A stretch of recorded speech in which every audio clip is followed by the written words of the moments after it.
England గడ్డపై జరిగిన test సిరీస్లో అద్భుతంగా రాణించిన ప్లేయర్స్కు ఆసియా కప్లో చోటు దక్కే అవకాశాలు లేవనే ప్రచారం అందరినీ ఆశ్చర్యానికి గురిచేసింది.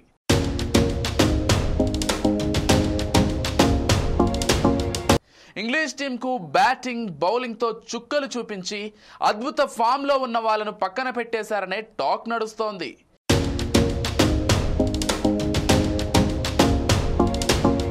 కేఎల్ రాహుల్, రిషబ్ పంత్, గిల్, జైస్వాల్, సుందర్, సిరాజ్, వాషింగ్టన్ సుందర్, రవీంద్ర జడేజా, ఆకాష్ దీప్, ప్రసిద్ధ్ కృష్ణ వంటి వారు ఆకట్టుకున్నారు.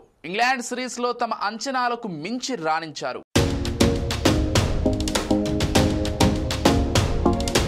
త్వరలో జరిగే ఆసియా కప్లో వారందరినీ భర్తీ చేస్తారని అందరూ భావించారు. కాకపోతే తాజాగా అందుతున్న సమాచారం మేరకు ఈ ప్లేయర్స్కు చోటు లభించే అవకాశం లేదని తెలుస్తోంది.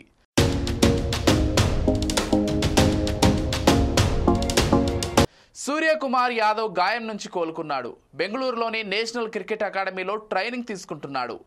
ఆసియా కప్లో అతడు జట్టును ముందుండి నడిపించనున్నాడు.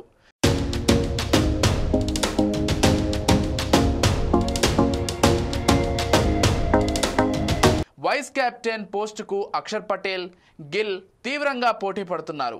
ఇటీవల కాలంలో వారిద్దరూ సూపర్ ఫామ్లో ఉన్నారు. అయితే వీరిలో గిల్కు వైస్ కెప్టెన్ ఇచ్చే అవకాశం కనిపిస్తోంది.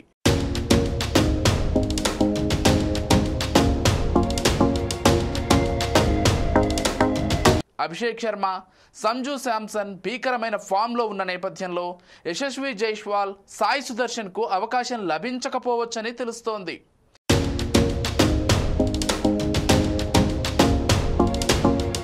ఇక మిడిల్ ఆర్డర్లో బ్యాటింగ్ చేసే సామర్థ్యం లేకపోవడం వల్ల కేఎల్ రాహుల్కు ఆసియా కప్లో చోటు దక్కదని తెలుస్తోంది.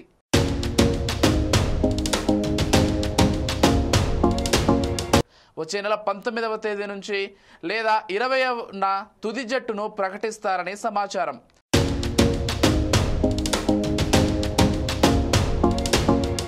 ఆసియా కప్ సెప్టెంబర్ 9 నుంచి స్టార్ట్ అవుతుంది.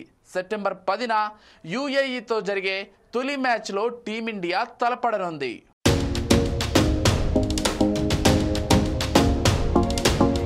ఆసియా కప్లో ఆడే ప్లేయర్స్ లిస్టుపై మేనేజ్మెంట్కు ఒక నిర్ణయానికి వచ్చినట్లుగా సమాచారం.